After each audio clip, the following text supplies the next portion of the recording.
Boa tarde, hoje eu vou fazer o segundo vídeo falando sobre a dependência emocional, né? Do primeiro vídeo eu falei sobre a característica do cuidador.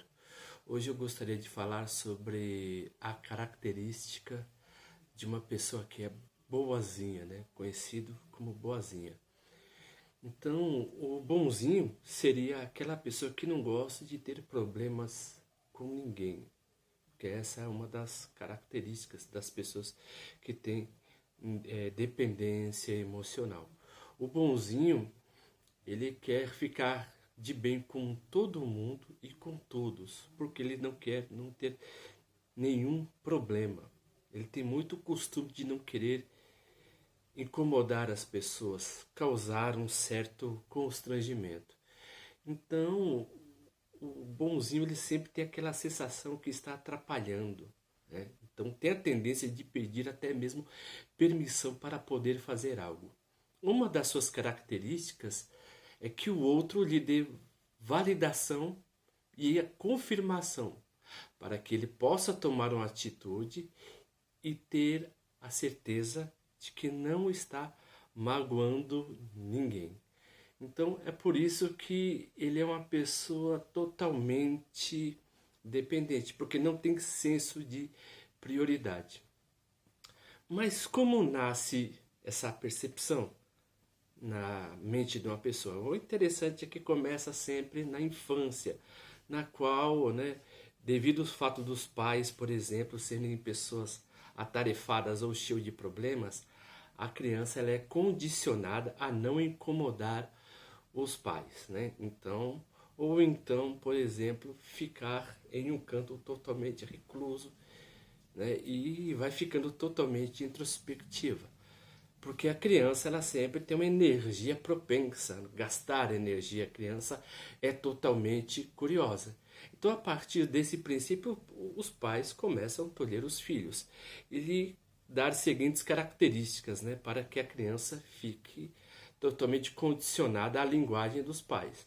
E quais seriam esses tipos de linguagens? Por exemplo, que uma criança boazinha é uma criança quieta, é uma criança comportada, é uma criança, por exemplo, que é respeitosa, educada, não incomoda ninguém. Então já temos nesse princípio, por exemplo, que a criança já vai sendo formatada a ser dependente da aprovação alheia.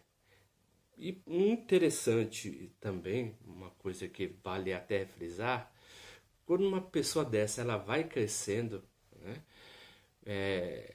mediante a adolescência, com qual que as pessoas vão ter crises pessoais, né, e a criança sempre vai estar dentro da mente daquele adolescente, que é uma criança mal resolvida. Então, a partir daí, começa a ter certas crises emocionais, certas crises existenciais, porque ela está condicionada a pensar que uma criança ou um adolescente correto é aquele adolescente que é quietinho, bonzinho, respeitoso, educado e que não faz nada que incomode os outros.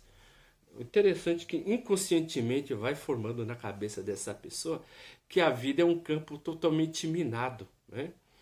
E que a sua aceitação ela vai se tornando totalmente, vamos dizer assim, não meritocrática, mas ela vai se tornando totalmente passional, porque para ela poder fazer qualquer coisa, ela vai sempre necessitar da aprovação da outra pessoa. E uma coisa também tão complexa, tão intrigante, o que acontece com a criança, porque quando essa criança que é totalmente comportada, totalmente educada, que obedece os pais, quando essa criança ela sofre um certo tipo de abuso emocional ou, né, um abuso sexual, o que está na cabeça dela? Por exemplo, ela tem medo de falar para os pais que sofreu tal abuso, porque ela tem medo de sofrer a rejeição.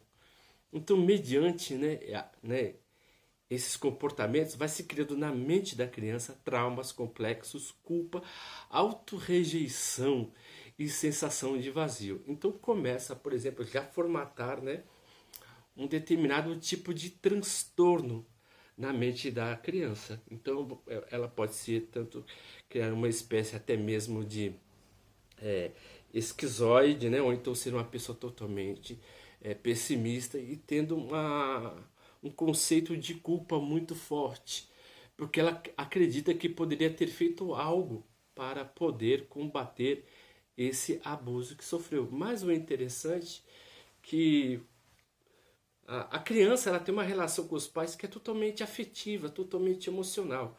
E conforme os pais também têm essa relação com a criança, mas os pais são mais racionais, né? São mais incisivos, impõem a sua vontade para que a criança tenha um certo limite. E a criança com medo, ela tem medo, por exemplo, de ser rejeitada pelos pais ao falar o que está acontecendo com ela. Então, com medo de ser rejeitada pelos pais, por tal abuso emocional ou até mesmo, né, sexual, ela vai criando traumas e complexos. O interessante é que, por exemplo, quando essa criança se desenvolve, até mesmo sofrendo ou não, a mesma sempre vai criar traumas e complexos. O porquê? Ela sempre vai precisar da validação do outro para fazer algo, porque ela sempre acha que consciente ou inconscientemente está atrapalhando a vida de alguém. Então essa pessoa, ela tem um problema muito grande a realizar os próprios sonhos, a realizar os próprios desejos, seguir os próprios projetos, porque toda escolha sempre reflete abrir mão de outra. Então todo o bem que você quer fazer para si consiste o mal que você vai fazer para o outro, diretamente ou não. Isso acontece muito nos campos afetivos. Então ela querendo fazer algo para si, ela tem medo de tolher a vida do outro. Então ela faz mais a vontade do outro do que para si. Então, da mesma maneira que ela torna para ela, para o outro, na verdade, a vida mais leve, para ela a vida vai se tornando mais pesada. Ou por quê?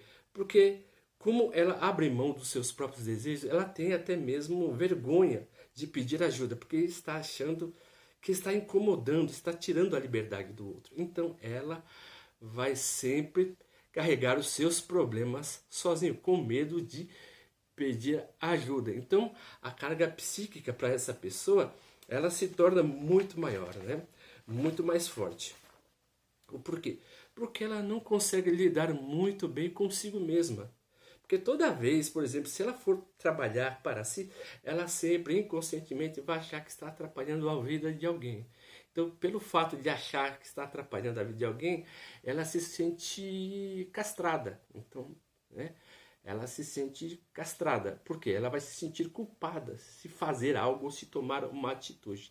Então, por isso, essa pessoa, quando cresce, ela vai sendo talhada, por exemplo, como uma pessoa que é estritamente, que tem um ego muito fraco, ou então a pessoa vai se tornar uma pessoa que é conhecida como banana, né? Como banana, como fraca, como precisa da atenção de todos para poder fazer algo, porque ela sempre tem a vontade de pertencer. O ser humano, né, ele tem uma necessidade de pertencimento, mas quando essa sensação de pertencimento é totalmente exagerada, ela descamba muitas vezes numa espécie de transtorno. E esses transtornos nascem quando é criança e ela sempre vai florescer no adulto com uma espécie de complexo, quando há gatilhos, né?